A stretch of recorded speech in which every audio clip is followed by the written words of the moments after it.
I'm so excited today to have Jordan Calderon on the podcast. Jordan is a two-time exit founder, the president of StratDev, a top 100 US marketing firm, and a guy who believes in growing businesses the right way, not the loudest way.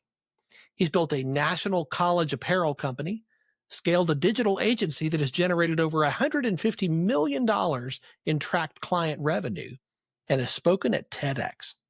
He's turned down acquisition offers for his current company and started a wine brand along the way. Today, he's going to share the highs, the lows, and the real strategies behind scaling companies and how you can grow smarter with the right mindset. Jordan, I'm so glad you're here, man. Thanks for being on the show. Thank you so much, Dr. Attaway. And remind me, if I ever change career direction here and become a boxer, that I need to hire you as my ring announcer. That was phenomenal. I'll keep that in mind.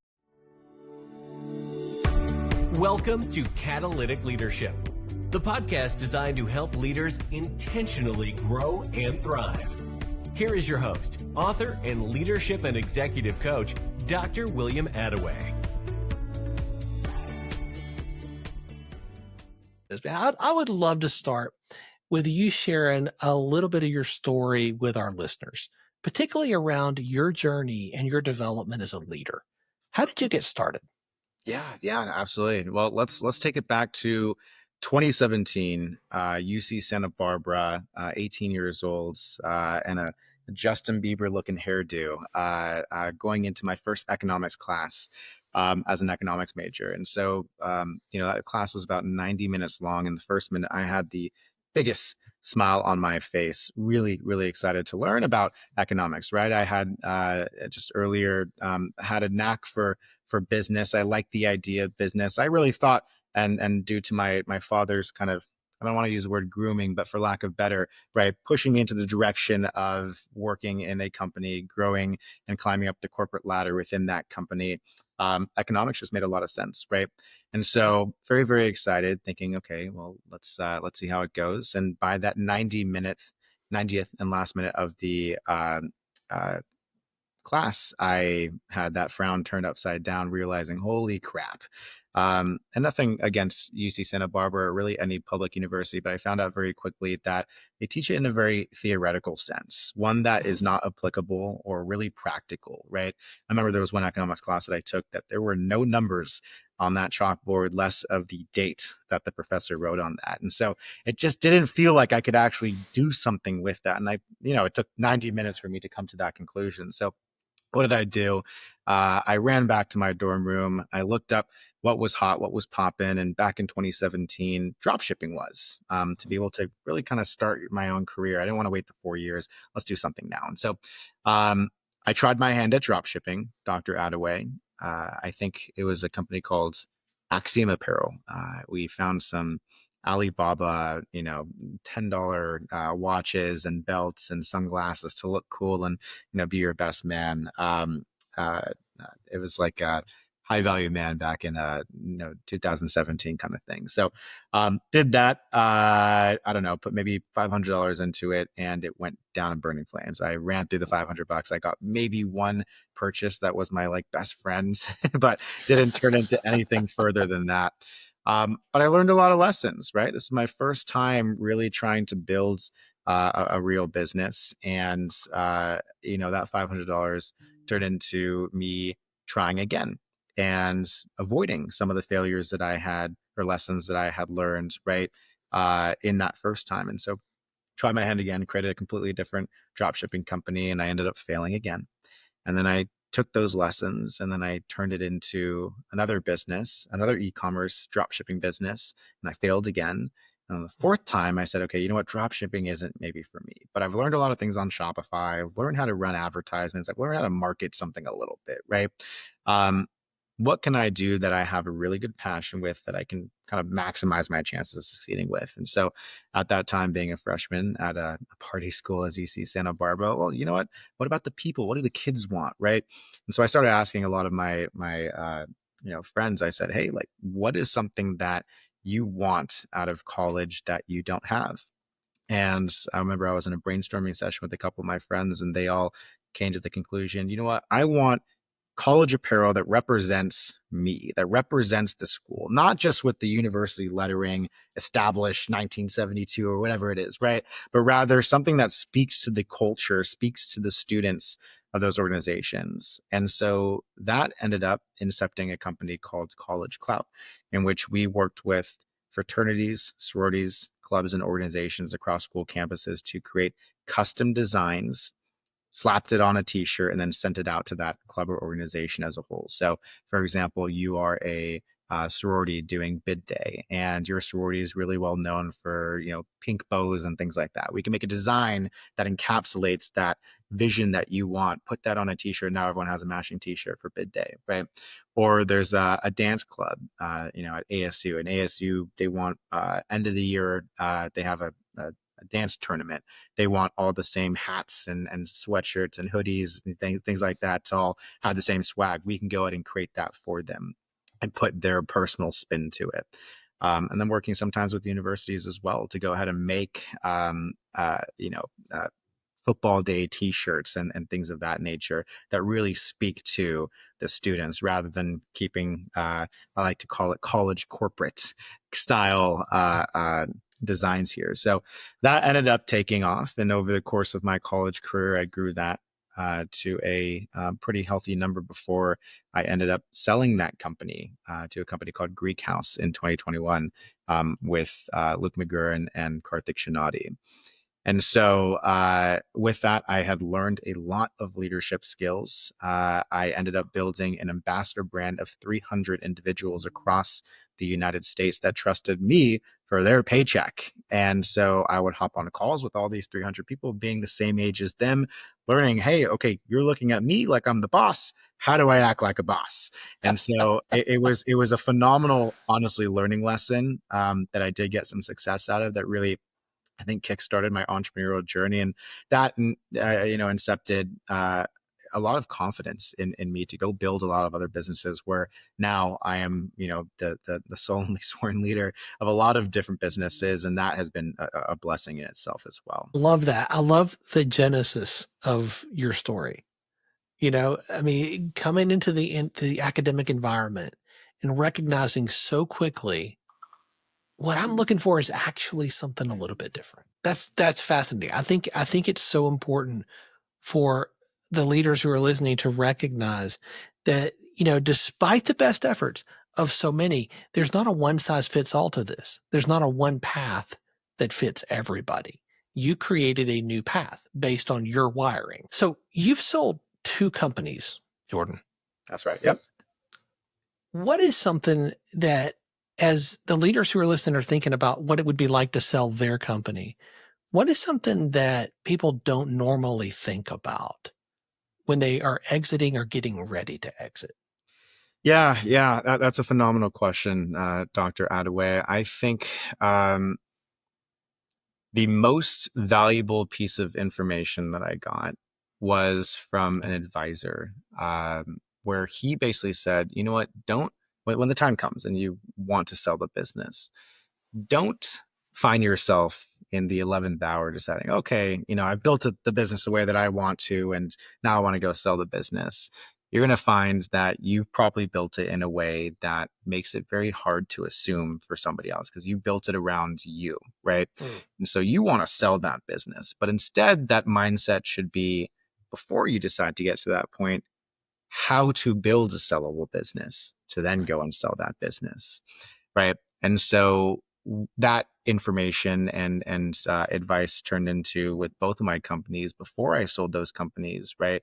I knew in the back of my mind, okay, I'm getting close to that 11th hour, right? Now start to think about, what do buyers really care about? And so buyers care about a couple of things, right? They care about seeing growth. They care about seeing really strong SOPs, or standard operating procedures in businesses, having clean accounting, having a team that is not going to run and leave the second that a new management comes in, things like this. And so it's a big checklist, right? And you want to go through this checklist to make sure that you are building that sellable business, and that when the time comes and you hit that 11th hour, right, you are prepared.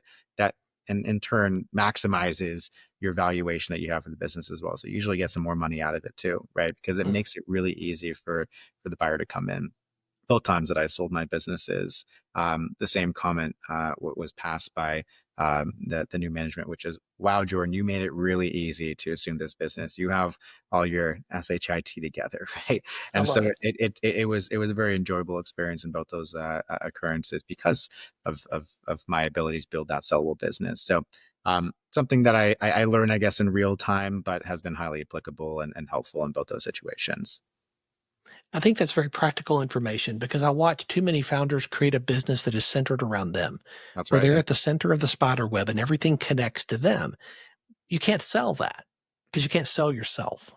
Exactly. It's an extension of you, right? And so you want to be able to fully separate yourself too. I guess probably the biggest thing on that checklist is how do you remove yourself, right? Founder-led sales, founder-led operations, Exactly. founder-led marketing, whatever it is. And so buyers get very scared when you are part of the business because they can't buy you, right? So totally great. That's it. So how did you get from college apparel to marketing?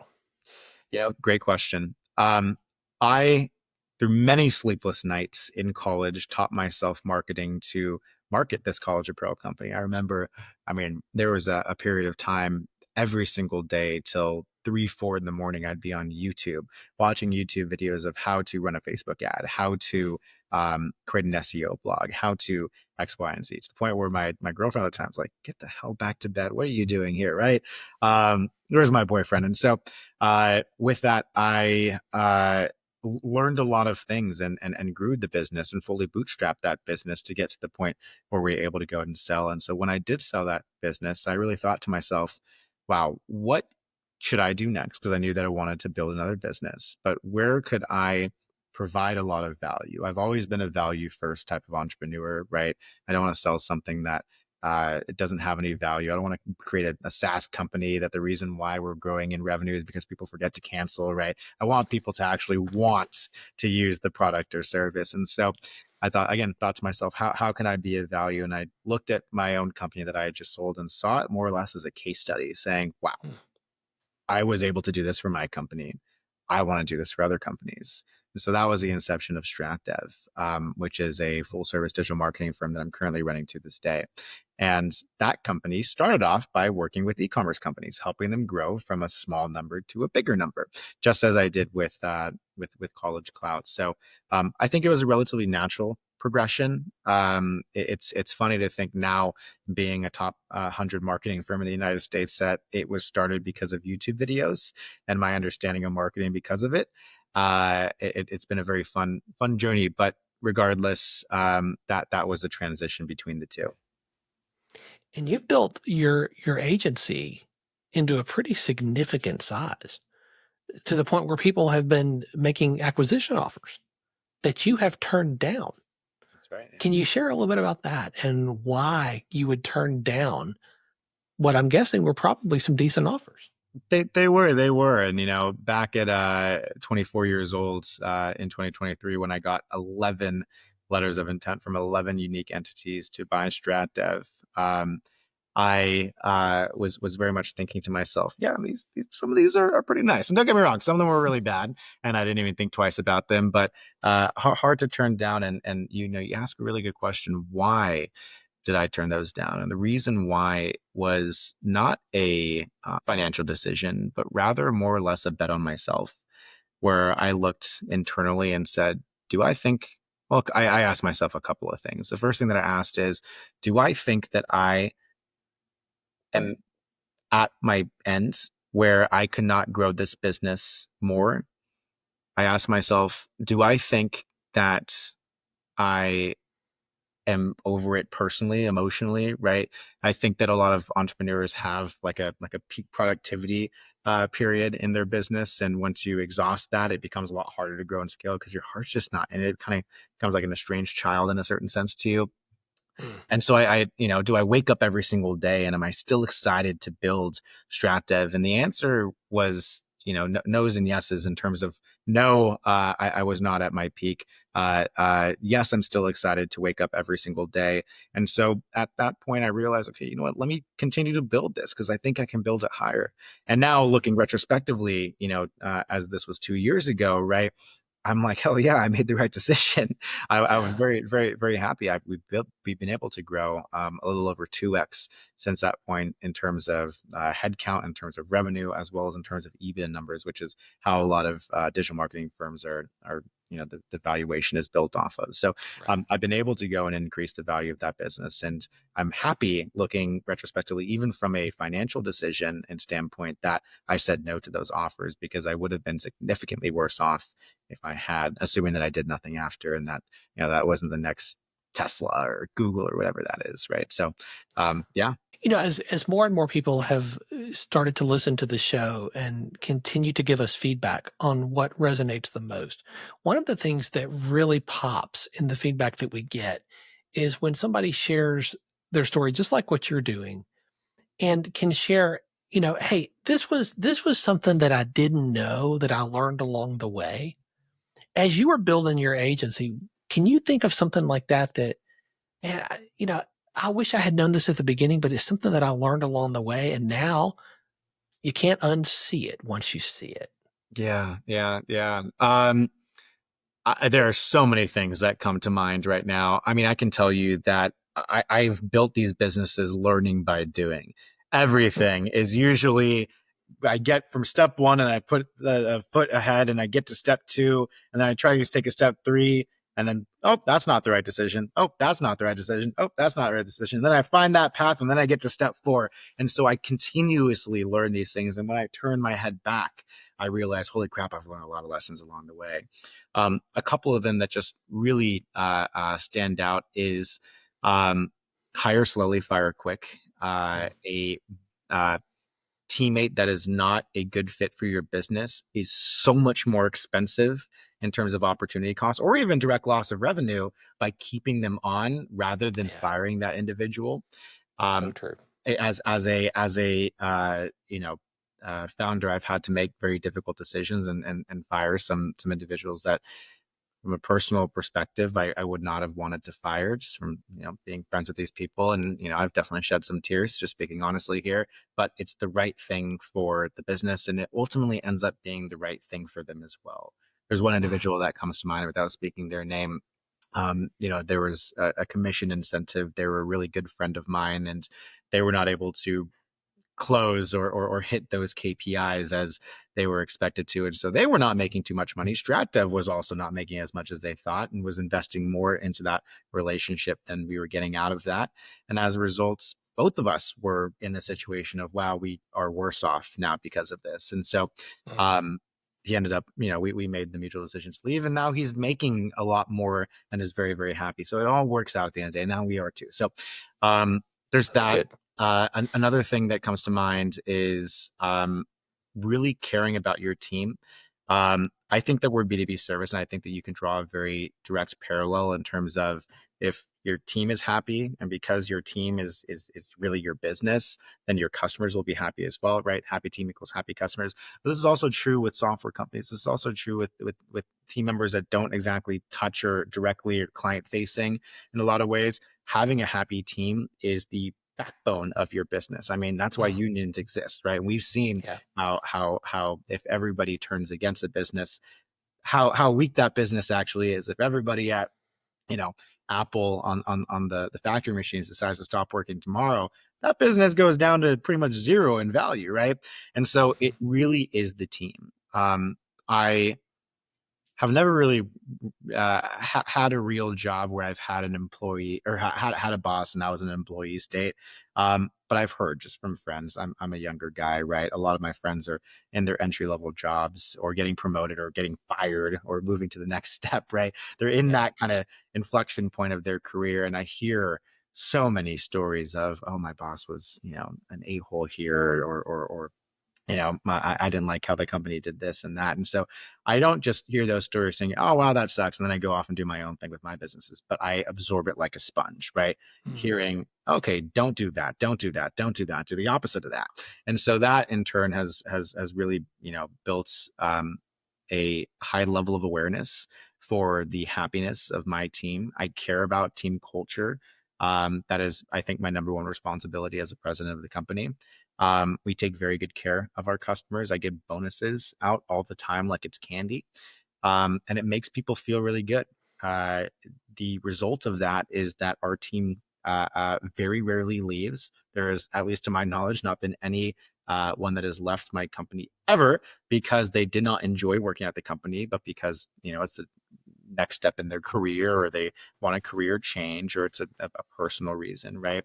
And even looking at Glassdoor, which I didn't even know that people were reviewing us on just a couple months ago. We have a 4.9 star on Glassdoor, and I think close to 100% CEO approval rating, which is awesome. Didn't even ask for that, and unsolicited, but it turns into great performance for our customers too. That's why we're able to do such a good job, because our team actually likes us, and therefore has vested interest in our customers too, which makes and builds a really good company as a whole. So those are two things that I'll leave the audience members to ponder and think about. Don't forget about the team, and also fire quickly if it's not the right fit for your team.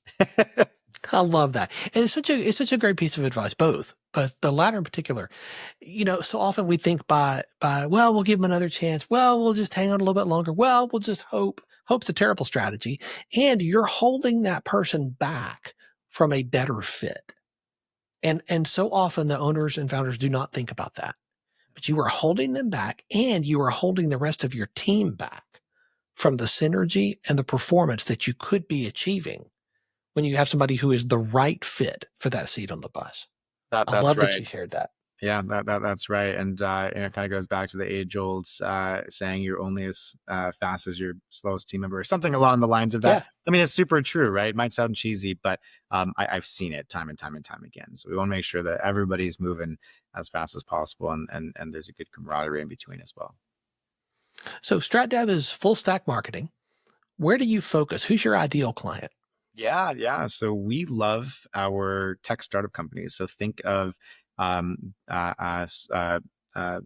tech-enabled digital services, digital products, digital software, SaaS companies, things like that. Usually we see a really good traction and track record with customers that already have a little bit of traction. So they're not starting at zero. Call it anywhere between $1 million in ARR, all the way up to anywhere between $20 and $50 million in ARR, depending on how quickly they build out their marketing team. We don't usually work with bigger. And when we get to when we build companies at that point, we usually don't work past that. And the reason why is because they graduate us in a certain sense. It's the best feeling. It's bittersweet. But it's good. It's good for them, and that's what matters. But that's really where our sweet spot is. And we've been able to hit our targets 94% of the time with customers that fit those parameters. It's remarkable. Marketing is not magic, but that's as close to a number as magic, I think. And this is why you're a top 100 firm. Right. Yeah. Because you produce results for the clients consistently and predictably. It's also a level of being relatively exclusive. We're in the blessed position of being able to say no more than yes with our customers. And so, if we're taking everybody on, then we are not able to protect those numbers. But that's not the case. I love that. Yeah. Thank you. Jordan, as you have continued to grow StratDev, you've had to grow as a leader. You're not the same leader you were 5 years ago. And 5 years from now, your team and your clients are going to need you to lead at an even higher level. How do you stay on top of your game personally? How do you level up with those new leadership skills that they're going to need you to have? Yeah. So I'm a young founder, and I think young founders are highly susceptible to making mistakes, and I am not immune myself either. I make a lot of mistakes. I also believe that death on earth is when you personally don't grow, right? When you turn 30 years old and then you look back, it's like, I haven't changed a bit since I was 20. Yeah, that's not living personally. And so, as a busy founder, I found that I need to carve out some time to be able to actually think and reflect and become, as you said, a better leader, right? And so what I personally do is in the morning, I'm a morning shower guy. I was called weird a couple of days ago, being a morning shower guy, not a night shower guy, but I don't know. I hopefully your audience is a morning shower people. I'm a morning shower guy. I'll just amazing. There we go. That's the buy-in that I needed here. Anyways, in the mornings, I take very long showers. I'm talking anywhere between like 20 and 25-minute showers. The reason why is because it's my time. It's my time to self-reflect. I also like the warm water feeling and the little massage on my back that the water pressure gives me. But it's my time to think about a couple of things. And I go through this exercise every single morning where I think, what happened yesterday? Was there anything that I could have done better? How do I come better today? And how do I learn from those lessons? So it's not making these big grandiose changes. It's not like some people get really drunk on a Saturday and then on a Sunday morning have this big epiphany. I got to go change my whole life, right? I'm never going to drink again. It's not that type of mindset mentality, but rather just inching small little piece by piece by piece by piece by piece over the course of a long period of time. And so on my birthdays, I take a 1-hour shower because I don't just look at what happens the day before and how I can be better the day before, but I look at, okay, last year at this same time, 365 days ago, who was I and how have I changed? And it's my self-reflection time. And it's to the point where my hands get pruny. But I come out of that shower feeling really good because I'm like, holy crap, I was an idiot just a year ago. And I've learned so much. And every single year I have the same epiphany, Dr. Attaway. It's actually quite funny, but it shows me that I am growing. And a lot of people rely on me. I think I'm blessed to say that I have the team size that I do, and I look back and I feel very privileged to be able to put food on 50, 60, 70 people's tables at any given time. That's a crazy thing to say. But there's a responsibility that comes behind that too. So a lot of the things I think about during this time are leadership capabilities, right? Oh, should I have been nicer to that person? Or, oh, should I have responded to somebody's complaint in some better way, right? So it's life is just a big learning lesson. There's no really good rule book, but being aware is always the first good step of making the second step, which is change. Well said. And growth only happens on the other side of change. So as you continue to learn, as you continue to grow, is there a book that's made a big difference in your journey that you'd recommend to the leaders who are listening? Yeah. I'm not much of a book guy, Dr. Attaway, and so I don't have an amazing leadership book for you, but I will recommend How to Be a Capitalist Without Any Capital by Nathan Lodka, which has a lot of really unique, interesting lessons. Very practical. You can go and start it tomorrow and take that information that you learn. But essentially that book goes through just ways to essentially leverage the capitalist system, not just in monetary ways, but just ways as a whole. And I don't want to spoil it for everybody, but highly recommend it. I recommend that 100 times over. I should absolutely be getting commission at this point, but it is a phenomenal read if somebody wants to start taking action today in terms of just how to leverage just society, the capitalist society that we live in. It's a very interesting, unique, and practical take. I have not read that. I'm going to check it out. Thanks for that. Yeah. I see there's a lot of books behind you, so we can add one more.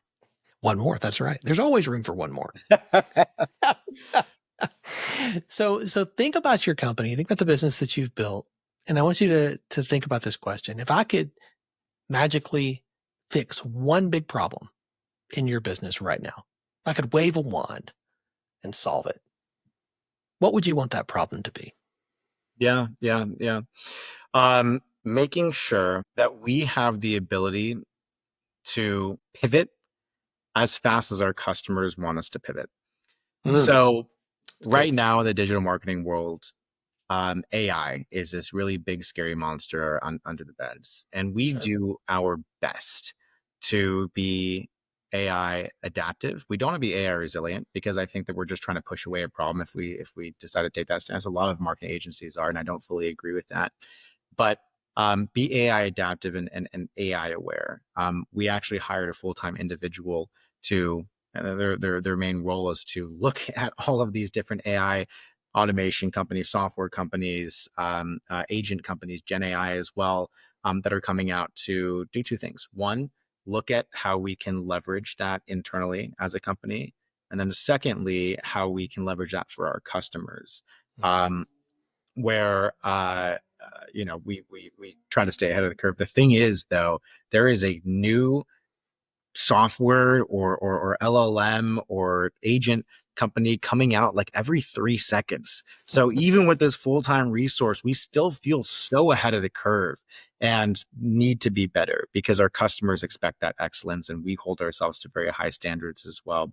But it's just the market moving really, really, really quickly. So, I say that because I don't know if I fully, and just being candid, have an answer at this very moment, but it is very top of mind for us. It is a main discussion and line item for the agenda of our leadership conversations, and something that we definitely got to figure out. Well, and I think you're spot on. I mean, I'm speaking at 2 different agency events next month, Yeah. and both of them are centered around this idea of a new model for agencies, thinking that things are going to shift because of AI. Things are going to move. And if we don't get ahead of that, or at least keep up with it, extinction is not far off. To flip the script a little bit, I'm curious, how do you feel that agencies are going to evolve, call it, in the next 5 years? How is that model going to change? I think that personally, from the clients that I work with, there's got to be a shift from, a race to the bottom, trying to go, keep the lowest price, the fastest offerings, to a much more human-centric approach, where you are hiring an agency executive who is going to come alongside you as a growth partner, who's going to come alongside you and help you think strategically, almost like what I do as an executive coach for my clients, but from a marketing perspective, right? Whereas I'm going to come alongside and help you with leadership and mindset and productivity. I think an agency that makes this shift is going to come alongside and say, we want to help you and come alongside you and walk with you and provide a place where you're going to get the expertise that you need, but it's going to be more of as a consultant than as just another ad agency. Does that make sense? No, totally. And I actually hold a very similar stance in the sense that race to the bottom, that bottom is zero technically. And the costs are going to get close to zero because an AI agent is going to be cheaper than any world economy and whatever that minimum wage is there, right? And so companies and agencies that are on the executionary side of things will just be outpriced and outperformed at the same time too. And so to your point, right, you say growth partner, I like to use the word operator, right? It's essentially agencies will be that operator to run a team of AI agents or to run a team of automations and frameworks, right? But somebody needs to be steering that ship, right? And I think that would be, agencies or some very, smart consultants like you that are ahead of the curve and teaching your customers that as well. So, very good. Yeah, no, I very much agree. Jordan, I could talk to you for another hour about all of these different topics because I think there's so much synergy and you have so much insight from your journey so far. And I know that your best days are still ahead of you. You are young and there's so much ahead. And I can't wait to see where you're going to go from here. I appreciate that very much. Thank you so much. Fingers crossed as well. I think I have some cool, fun things. I'm also in a transition where I am building another company, which is my virtual desk. It's a virtual assistant staffing and recruiting company with a little bit of a twist. We're building something called My Virtual Desk AI, which is essentially an assistant for the assistants that we place, which allows them to make fewer mistakes, higher output, and from our early testing, seeing a 3x productivity increase with those individuals. So it's like hiring 3 people for the price of 1, but that price is about a fifth of the cost is what it'd be in the United States. So, to your point, right, it's getting as much done, high productivity, low cost, and we're definitely leaning into that in the virtual assistant world. So building that as well too, maybe we hop back on this conversation. I was just thinking, 2 or 3 years down the line, and the conversation might be very different as well. I would love that. That would be fantastic, man. Absolutely. We'll do a part 2. I know folks are going to want to connect with you and learn more about you and continue to learn from you and all about StratDev. What's the best way for them to do that? Yeah, absolutely. Go and check out my personal site, jordancalderon.me. There's all of my links there. There's my personal Instagram if you want to see the cool foods that I'm eating all around the world. I have my LinkedIn. there as well. If you'd like to follow me on a professional level, I share all of my cool insights with the customers that we work with, personal lessons that I've learned as well. I'm highly transparent as well. I don't just talk about successes. I think that that's doing a disservice to entrepreneurs, but also talking about the failures. And trust me, I have a lot more failures than successes. So yeah, it has all my information there. Twitter as well. I just got on Twitter. I think I have like 7 followers. Maybe the audience number will be 8 and 9. Please do I love follow it. me. But yeah, we have all of it there. So www.jordancalderon.me. M-E. And we'll have those links in the show notes. Lovely. Jordan, thank you. Appreciate your time, your generosity today in sharing from your journey. Absolutely. Pleasure is mine. And thank you as well for this lovely conversation here.